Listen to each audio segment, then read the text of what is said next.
Estamos de vuelta con mucho más a las 12 y vamos a conversar con un amigo, Wilmer Armando de Pablos, quien es internacionalista, especialista en temas geopolíticos, porque Venezuela hoy es epicentro fundamental de diferentes lazos de amistad, coordinación, cooperación, solidaridad y con humildad tenemos que decir que en medio de este nuevo mundo que están haciendo, somos protagonistas por nuestras reservas de petróleo, las reservas de oro, las reservas de gas, pero también el potencial, la dignidad que marca nuestro pueblo.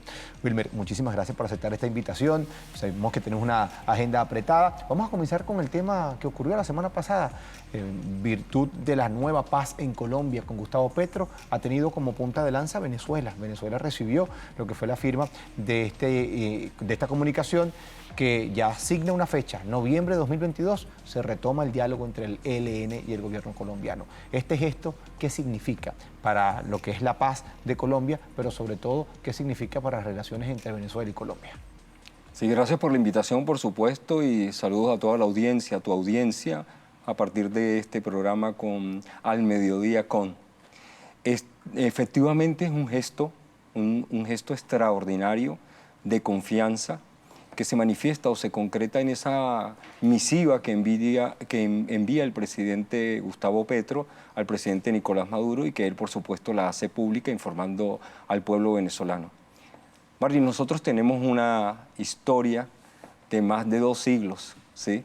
De 2 siglos en la que Venezuela, con la llegada del comandante Hugo Chávez, retoma lo que conocemos como la diplomacia bolivariana de paz, y las relaciones internacionales se enmarcan dentro de los principios básicos de esta esencia, de esta gesta histórica que hoy nos permite vincularnos al mundo.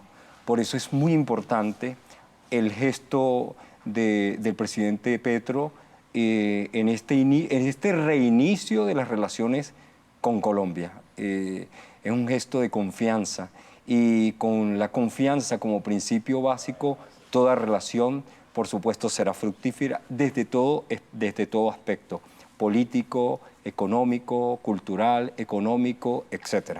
Y además de eso, que no es el único gesto. Cuando revisamos todo lo que ha hecho Gustavo Petro, que ha avanzado bastante, ha hecho más que cualquier otro presidente en todos los tiempos que pasó en el uribismo, pero cuando vemos que pidió la espada del Libertador para juramentarse, cuando vemos que fue a la frontera en la apertura, que el 26 de septiembre, del lado colombiano, y estrechó la mano de las autoridades venezolanas, y al mismo tiempo invita al presidente Nicolás Maduro a ser garante, porque ese es el rol que juega Venezuela, garante y país sede de los primeros pasos para retomar el diálogo entre el ELN y Colombia. Es un gesto para el bolivarianismo, pero también reconocimiento que el liderazgo que tiene el presidente Nicolás Maduro es auténtico. ¿Cómo crees tú que es visto esto en el marco de la nueva sociedad que quiere construirse en Colombia? Yo pienso que Petro nos ha sorprendido a todos, porque Petro en el proceso pre-campaña normalmente no nombraba a Venezuela y mucho menos a Nicolás Maduro. Eso nos llamaba poderosamente la atención, pero fíjate que una vez que asumió su mandato, desde el inicio, como dices tú, el levantamiento de la espada del Libertador fue un mensaje extraordinario a la izquierda, a la revolución y sobre todo a la región. Esto tiene en semiótica, como lo dice Fernando Buenabad, un mensaje extraordinario. Considero que Colombia es muy compleja. Es compleja. Por un lado vemos el levantamiento de la espada de Bolívar, pero por el otro lado vemos la autorización de los movimientos y ejercicios con Estados Unidos en razón de las bases militares que tienen, y uno no puede alegremente o de forma muy libre hacer apreciaciones, porque hay que entender la complejidad de Colombia. Yo en el tema colombiano soy muy cuidadoso porque sé que tiene muchísimas aristas. No solamente es Colombia la frontera con Venezuela, 2.200 kilómetros, la más activa de toda Latinoamérica, sino también hay una frontera hacia el sur con Brasil.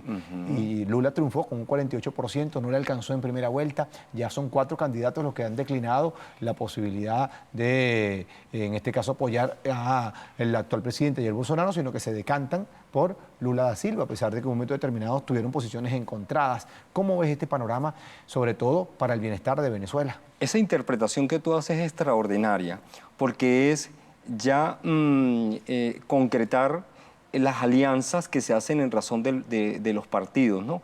Vemos como Lula con 48,5, vemos como Tebet con 3,2 y vemos como Ciro Gómez con 3, ya superarían porcentualmente 48, 3 y 7, más del 50 más 1 que necesitaría Lula en el balotaje, en la segunda vuelta, dentro de ya 3 semanas, porque las semanas pasan volando. El 30 de octubre veremos esa segunda vuelta en Brasil, pero Lula tiene efectivamente que negociar otros espacios, ¿sí? Cuando vemos el mapa electoral, vemos cómo Lula ganó en las regiones más pobres, vemos cómo Bolsonaro fue acompañado por las regiones más ricas, donde están los latifundistas, pero además cuando analizamos el Senado, cuando analizamos la Cámara de Diputados, porque es una Cámara bilateral, de 2 cámaras, allí nosotros entendemos que la mayoría la acompaña a Bolsonaro, pero creemos que Lula, con esa experticia que tiene de negociación, pero además con sus indicadores sociales y económicos que lo acompañaron durante sus 2 gestiones, es capaz de lograr en segunda vuelta llegar. Bueno, aplaudimos y esperamos que así sea.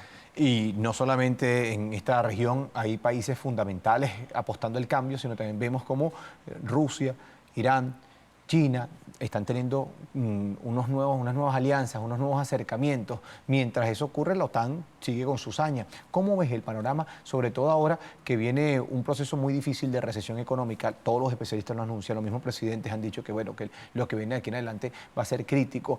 El 8º paquete de sanciones se aprobó por la Unión Europea la semana pasada. Estados Unidos sigue aportando al tema bélico con la OTAN, azuzando la guerra después de lo que fueron estas 4 regiones que se adhirieron a Rusia por voluntad propia, porque hubo un referéndum, no fue que Rusia las tomó, la gente votó en favor de ser territorio ruso. ¿Cómo ves este panorama? Son 2 escenarios distintos los que acabas de plantear, pero dentro del enfoque global actual de lo que sucede en el mundo internacional. El primero de ellos está referido a Brasil. Sí, efectivamente, a todos nos tiene que preocupar en la región y en el mundo el tema Brasil, la segunda vuelta, porque nos tiene que preocupar a nosotros el pulmón de la Amazonía, nos tiene que preocupar a nosotros una de las reservas más importantes de agua dulce que hay en la región, ¿sí?, en el acuífero del Guaraní, porque lo que se está jugando allí son los recursos naturales, ¿sí? Y el agua y el oxígeno nos interesa a todos, sobre todo en la región. Pero además de eso, Lula no compite contra Bolsonaro. Lula compite contra una maquinaria hegemónica que la maneja la triada, es decir, Estados Unidos, el hegemón del norte, Europa, que es su aliado y hoy lo está sacrificando ante los ojos del mundo, y Japón, es decir, el mundo unipolar, que se contrapone estratégicamente a lo que acabas de mencionar de forma muy sutil, pero que está vinculado con lo que acabas de decir. Brasil, Rusia, ¿sí? Brasil, Rusia, China, y por supuesto yo le agregaría la India